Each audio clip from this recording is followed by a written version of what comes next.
mureke mbabwire Imana iyo mba ntazi ko mbikiwe ikamba iyi mikoro nayishyira hasi Bibiliya nkayibika.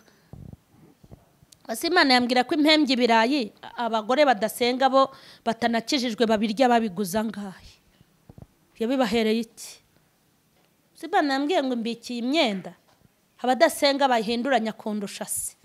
Bajya kwambara bamaze no kureba ahubwo bakajya ahantu bakareba ibigezweho.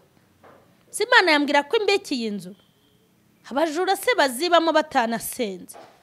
Mu bintu bitera umugenzi gukomera no kubikirwa ikamba birimo. Mu bintu bitera umugenzi gukomera no kuba tubikiwe ikamba. Ongera intege mwami nzagereyo ne gucogora ahubwo dukomeze maze nzagere aho nasezeranijwe. Nyongera intege mwami nzagereyo.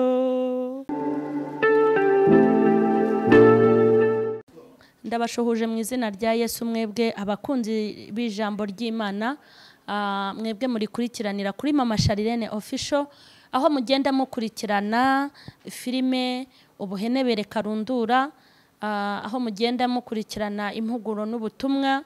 Imana y'amahoro nibahe umugisha. Rero Imana ibahe umugisha aho muri hose aho mugenda mudukurikiranira. N'ubundi tugeze mu ijambo ry'Imana. Hanyuma reka turebe mu bice bine Timoteyo, urwandiko rwa kabiri rwa Timoteyo ibice byaho 4 umurongo wa 6 ngo kuko ngeweho maze kumera nk'ibisukwa ku gicaniro igihe cyo kugenda kwanjye gisohoye narwanye intambara nziza narangije urugendo narinze ibyo kwizera ibisigaye mbikiwe ikamba ryo gukiranuka iry'umwami wacu umucamanza utabera zampa kuri urya munsi nyamara singe ngenyine ahubwo ni abakunze kuboneka kwe bose. Amen. Haleluya. Imana nishimwe. Ngo narwanye intambara nziza narangije urugendo narinze ibyo kwizera. Ngewe ndumva nakubwira ngo ugomba gukizwa ukagera mu rwego rwo kwitangira ubuhamya nta bandi babivuze, kuko burya mu muntu ni kuri. Imana ishimwe. Uyu ni umugabo witwa Paulo Nkunda, ni umushumba mwiza cyane w'intangarugero. Iyo aba bashumba benshi bamwigiragaho, kuko burya ari n'abahanuzi bari muri Bibiliya twakigiraho, hari n'aba evangeliste muri Bibiliya twakigiraho. Ariko uyu mugabo witwa Paulo yari arimo guhamagara Timoteyo kuko ngo yumvaga igihe cye cyo kugenda kigeze. Ariko Mana yo mu ijuru we yavuze amagambo meza. Mureke mbabwire, ndashaka kukubwira ngo intego y'amagambo shaka ko tuganiraho nonaha, ugomba gukizwa wowe ukagera mu rwego rwo kwitangira ubuhamya. Wowe ubwawe ukitangira ubuhamya, kubera yuko hari urupapuro mu itorero recommandation baduha ngo ni icyemezo cy'ubuhamya. Kira cyemezo cy'ubuhamya bagiha abaraye muri rogi kuko batabafotoye, bakagiha abakobwa batwite kuko batabafotoye, bagiha abagore bajya mu bapfumu kuko ntibabafotoye, bagiha abagore batwaye abagabo babandi, bakagiha abakobwa basambana buri munsi, bagiha abacuroguzi, bakagiha abarozi. Kubera iki? Ntago babizi, wibarenganya. Bishatse kuvuga ngo kuri kamera turi beza, nibyo twigisha ni byiza, turi abana beza mujya mbese nta wamenya. Nge sinkuzi nanjye ntago nzi usibye kubona kuri kamera, ariko umutima wanjye iyo nicaranye nawe turi kuganira ku gakiza mfite niwe umbwiza ukuri. Nawe nakubwira mukozi w'Imana dufatikanyije kwigisha ijambo ry'Imana no kuryumva, uzicare rimwe ubaze umutima wawe uzaguha umwanzuro w'icyuri cyo. Kandi ubuhamya emasidrere, ubuhamya utangirwa n'umutima wawe, burya n'ubuhamya original. Ubuhamya utangirwa na wowe. Nk'ubu buhamya ngewe ntangirwa na Mama Charlene nibwo bw'ukuri, ariko ubwo ntangirwa n'abankurikiranye, ubwo ntangirwa nabo dusangira, abo dusurana, abo twasenganye, abanzi ukuntu burya murabeshya. Kuko burya mu muntu ni kuri. Pawulo n'umutima we rero, haleluya, avuga amagambo meza. Icyama nawe ukagira agakiza, ukagera ku rwego rwo kwitangira ubuhamya nta bandi batanga buhamya baje.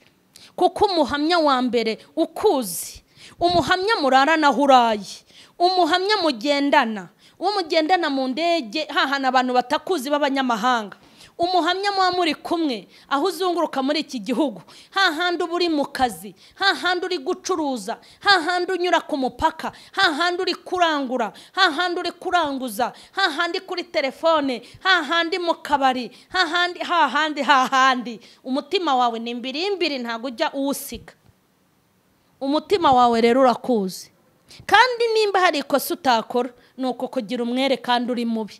Iyo ubajije uti ndakije bakobwiye uti nawe urabizi ko ugahita ugutungira agatoki, kuko unywa itabi wakubonye, ukajya kunywa inzoga uyisuka muri teremusi, ariko ukayisuka muri teremusi ubundi ukanywera mu itasi, sibyo rata? Umutima uhita ukubwira uti cyagiye so unywa inzoga. Ntago wasutse inzoga muri teremusi hanyuma ukayisuka mu itasi ukayinywa, burya se cyari icyayi nk'uko abantu bakubonye. Ubu dufite abantu dutangira ubuhamya ko bakijijwe, ariko imitima yabo ikababwira ngo kuva wabatizwa ntiwigeze ukizwa. Hari abantu dutangira ubuhamya ngo turabazi, ndetse banakubaza runaka ubuhamya bw'urabuzi, ntago mutuzi, ariko imitima yacu iratuzi. Nushaka ujye uvuga ngo muzi igice, nta nikosa waba ukoze, kuko umuntu niwe wimenya. Ariko Pawulo, haleluya, mu iherezo ry'urugendo rwe avuga ijambo ryiza, yaravuze ngo narwanye intambara nziza. Umva ibyo kwirata, ibindi tuzajya tubivuga turi gushima, ariko ntitukabyirate. Narwanye intambara nziza. Kurwana intambara nziza, ubundi mureke mbabwire, hari igihe turwana Imana ikavivura itumva urwanye neza. Hari n'igihe turwana Imana itumva wakibonye ikagicurika tumva wabivanze. Ubu hari abo yagize itya, hari nabigira itya, ariko Pawulo aravuga ngo narwanye intambara nziza.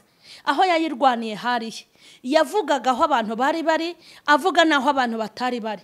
Pawulo baramurwanyaga mu murimo, ariko ntago yacikaga intege. Pawulo baramurwanyaga mu murimo, ariko ntago yacogoraga, nta nubwo yahagarikaga ivugabutumwa. Twifitiye abavugabutumwa batakibwiriza, dufite n'abavugabutumwa bahinduye ibyo bavuga, dufite abahanzi batagihanga, dufite n'abahanzi basigaye bahanga nk'abahangira abandi. Hari umuhanzi umwe twasenganye atubwira ukuntu bamuhuguye, ngo baramubwira bati ziriya ndirimbo uririmba zirimo inkoni, uhondagura abantu, nta birayi uzabona nushaka uhindure. Kandi koko ngo arahindura, yarari kwihana, arahindura nyine atangira kujya ahanga utuntu twiza. Mbese araduhindura, ariko aduhinduye Imana imwereka ko ari itanga umugisha. Burya Imana ni itanga umugisha, ntago ari abantu. Hari abantu bahinduye ivugabutumwa kubera ibihosho, kuko ubundi ikintu namenye nzi nuko ivugabutumwa rikakaye ugwiza abanzi. Icyo ndakizi. Nk'ubu hari abantu batanyangira ikindi kintu pe, ahubwo banyangira ibyo mvuga, ku buryo bambwira bati nibura mu byo wigisha uzakuremo ibintu nka bingahe mama Charlene, ariko ibyo bintu mbwira gukuramo, ahubwo nibyo nzavuga ngenye byonye n'ibindi mbireke kuko bifite ba nyirabyo. Imana itugirire neza. Pawulo rero aravuga ngo yarwanye intambara nziza. Ubu muri aka kanya mwivuga butumwa ufite, mu myaka umaze uri umukirisitu, igihe wafunguraga itorero, igihe bakwimikaga ngo uri apotre cyangwa uri bishop, wa munsi witwa umuhanzi, wa munsi ugirwa umuhanuzi ukabimenya, wa munsi uba umudiyakoni, wa munsi usengerwa ku bushumba, igihe wasengerwaga ku bupasiteri bagusengera ngo ube mwarimu, inshingano yose wahawe n'umurimo urimo. Hanyuma baza umutima wawe ngo mbese mu myaka maze narwanye intambara nziza, igisubizo uguha kiraba ari icyanyanya, ariko arirata ngo narwanye intambara nziza. Nimba hari ikintu cyiza mu buzima nabonye ni ukurwana urugamba ukanesha. Hari igihe ukubita abadayimoni, sibyo? Hanyuma igihe Satani agutera ukamukubita kweri, ku buryo asubira ikuzimu abwira bosi watumva kariya kantu karatujujubije na n'ubu katunaniye. hari igihe urwana intambara nziza mu ijuru bakabimenya, hari n'igihe urwana intambara nziza no mu isi bakabimenya. Ariko mureke mbabwire, Pawulo yaravuze ngo narwanye intambara nziza, ngo narinze ibyo kwizera. Nyuma yo kurwana intambara nziza, kuko urugamba ruzarangira twapfuye, hagomba no kubaho kurinda ibyo kwizera. Uzi ko abantu ibyo kwizera babifite ariko batabirinze. Ntago mwarinze ibyo mwamenye, ntago mwarinze ibyo mwumviye, ntago mwarinze amategeko mwahawe, ntago mwarinze discipline mwabwiwe. Abantu ntibabirinze. Impamvu batabirinze nuko banafata ijambo ry'Imana bakaricurika, iryo bavugaga bagikizwa bararigondamishije, baritera gucuya. Mwakuyeho amanyuguti ku ijambo ry'Imana, abandi muyongeraho. Kandi murabizi yuko umuntu wakuyeho inyuguti akanayongeraho afite akaga kamurindiriye. Umva ibintu byo kwirata. Pawulo aravuga ngo narwanye intambara nziza. Ariko muzi ibyirato twe dusigaye dufite. Dusigaye dufite ibyirato by'amazu twubatse. Dusigaye dufite ibyirato by'amamodoka dutunze. Dusigaye dufite ibyirato by'ibyo kurya turya. Dusigaye dufite ibyirato by'umubyibuho dufite. Abantu bafite ibyirato by'imyenda bahinduranya. Abantu bafite ibyirato by'ukuntu bafite abahungu bose biga mu hanze. Abantu bafite ibyirato yuko bamaranye imyaka n'imyaniko n'abagabo babo. Abantu bafite ibyirato byuko abakobwa babo basabwe bose. Umva ibyirato. Ubonye ibyo wirata. Biriya bintu tujye tubivuga turi gushima. Ndashimira Imana yabigenjeje gutya. Ndagushimiye. Ariko si ibyo kwirata. Ibyirato by'abakozi muri iyi minsi biteye agahinda. Ariko Pawulo yirase ko yarwanye intambara nziza. Yirata ko arangije urugendo amahoro. Ugira icyo yirata, azirate ko azi umwami. Kandi uwirata ajye yirate ko yatsinze. Uwirata azirate ko azarangiza urugendo amahoro. Icyatuma azarangiza amahoro. Icyatuma azarangiza amahoro. Urugendo natangiye nkarurangiza amahoro. Icyatuma azarangiza amahoro. Na Yosuwa yarurangije amahoro. Nasira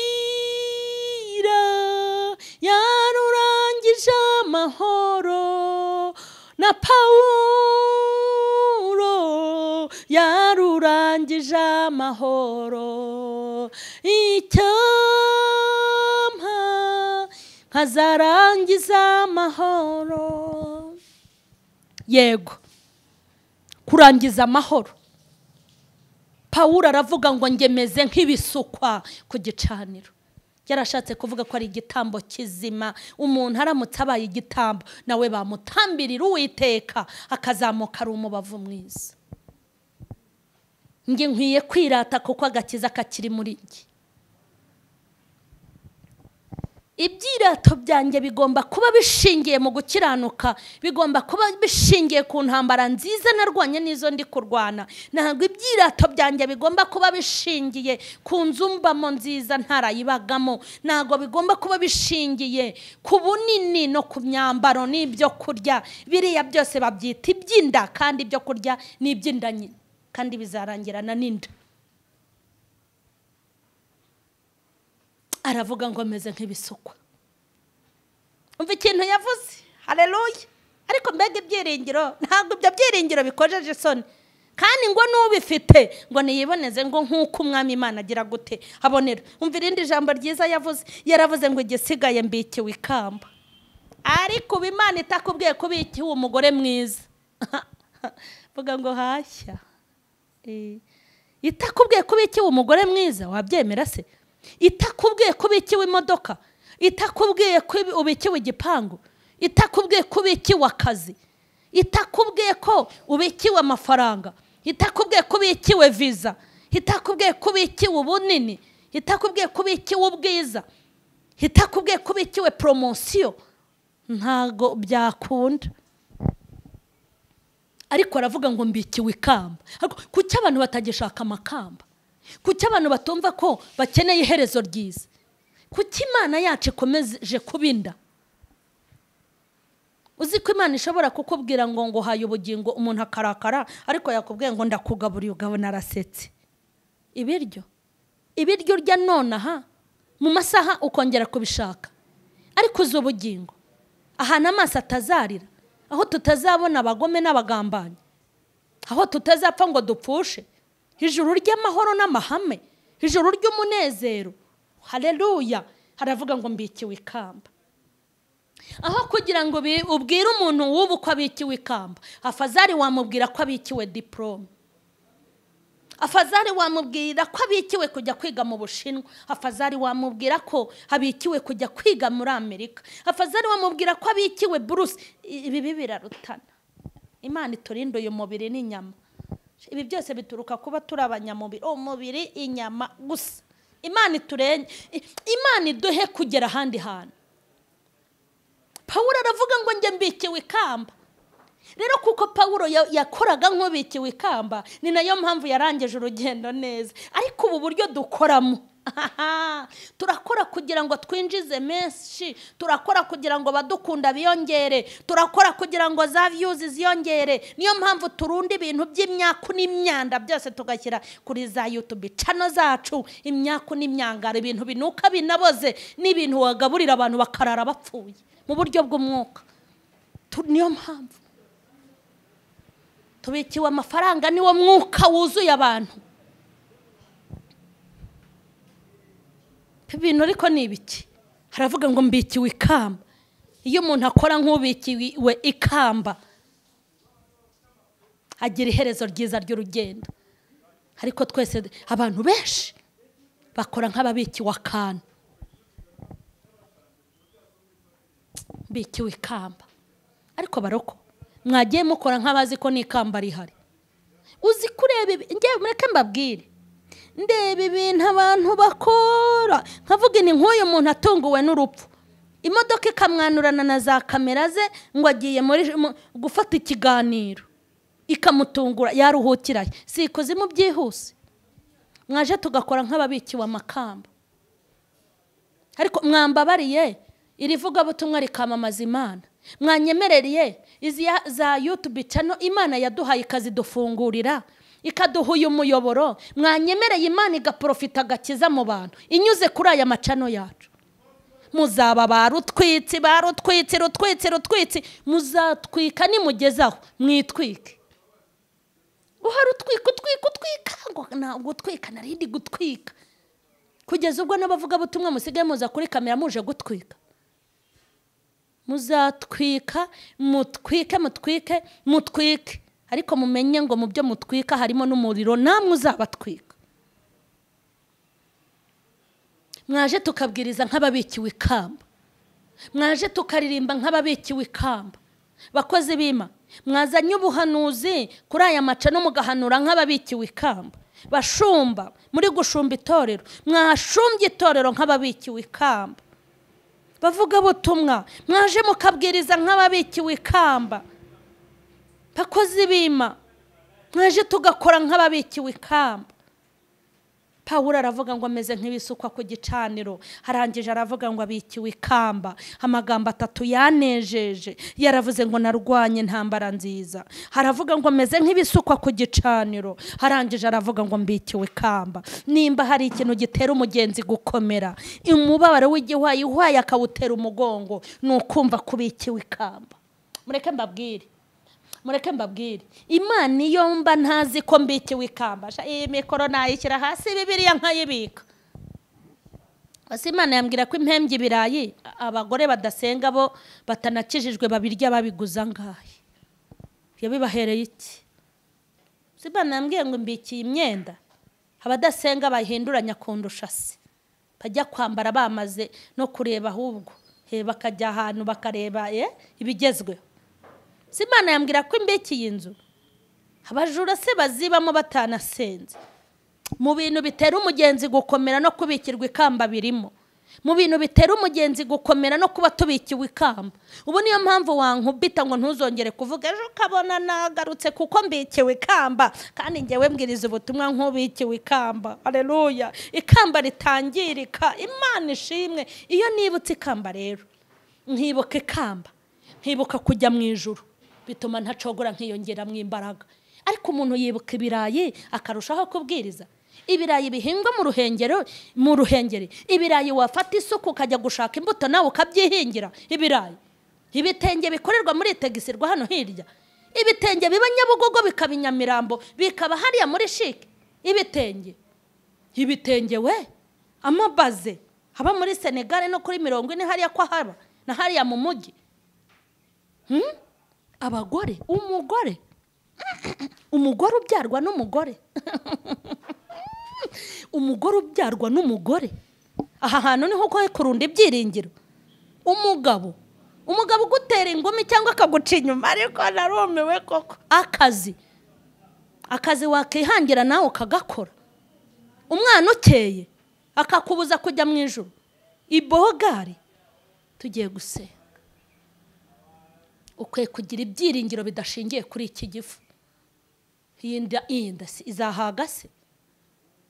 Igihaga yari yakubwira ngo wanshyizemo ifiriti nyinshi ntuzongere. Iyi nda yari yakubwira ngo wampaye mayoneze reka ndayihaze. Urayigaburira neje kongera ikakubaza, ukayigaburira ninjoro, mu gitondo uti none se ko watinze, ukayigaburira saa 6, saa 9 ngo ari kuri kumpemukira, ukayigaburira saa 9, saa 1 z'ijoro utari kubita ko watinze kushyira inda. Hari ibindi byiringiro tuzambikwa ikamba.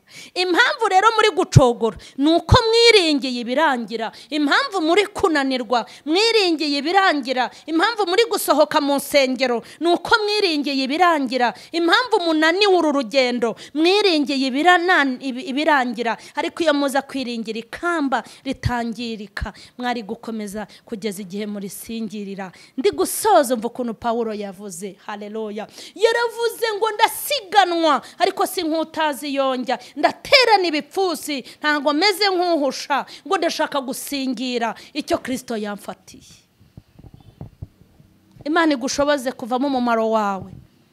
Ngiye gusenga Imana ikomeze kuguha imbaraga. Ngiye kugusengera Imana iguha imbaraga. Ngiye kugusengera ugere mu rwego rw'agakiza, ujye witangira ubuhamya. Mana nziza. Haleluya. Haleluya. Uri uwo kubahwa n'abakomeye n'aboroshye. Uri igitinyiro cy'abagukurikiye. Uri imbaraga z'abakwiringiye. Uri ntihemuka mwiza kandi muzima. Uri umuziranenge, uri ifura. Uri intara yo mu muryango wa Yuda, ukaba igishyitsi cyo kwa Dawidi. Haleluya. Uri Imana y'abakomeye n'aboroshye. Uri Imana y'abazungu n'abirabura. Uri Imana y'abakene n'abakire. Uri Imana y'abayobozi n'abayoborwa. Uri Imana y'abakijijwe n'abadakijijwe. Uri Imana ibera hose icyarimwe. Ijambo ryawe ni rizima kandi rizira inenge. Ngucire bugufi muri iyi minota n'aya masaha. Uyu munsi uduhaye kugira ngo tuvuge ijambo ryawe ryiza, ubutumwa bugere kure. Ndagushimye ko wanshyigikiye. Sengeye abari kutega amatwi ubu butumwa, nibubahindure kandi Mana nibukora icyo ushaka kiri ku mutima wawe. Umugambi wawe usohore kuba wahamagaye. Ndagushimye ko dushyigikiye mu izina rya Yesu Kristo. Amen. Imana nibaha umugisha. Ngusabiye ibyiringiro bidashingiye ku nda, kandi ngusabiye kunesherezwa n'Uwiteka. Imbaraga zisumba byose zikubeho, kandi imbaraga z'umwuka wera zigutondagire nk'urume. Amaboko y'Imana yacu akomeza kurwanirire. Komeza rero usangize abandi ubutumwa, ukora share, kandi ukomeze wandike kuri comment aho hepfo. Ukomeze rero kuduha inama n'ibitekerezo. Hanyuma nawe ngusabiye umugisha ngo nuhirwe mu buryo bwose. Imana nibaha umugisha. Amen. Aho nasezeranijwe nyongera intege, mwami nzagereyo. Nyongera intege, mwami nzagereyo. Ne gucogora ahubwo dukomeze maze nzagere aho nasezeranijwe. Nyongera intege mwami nzagereyo. Imana nitwongera intege. Amen.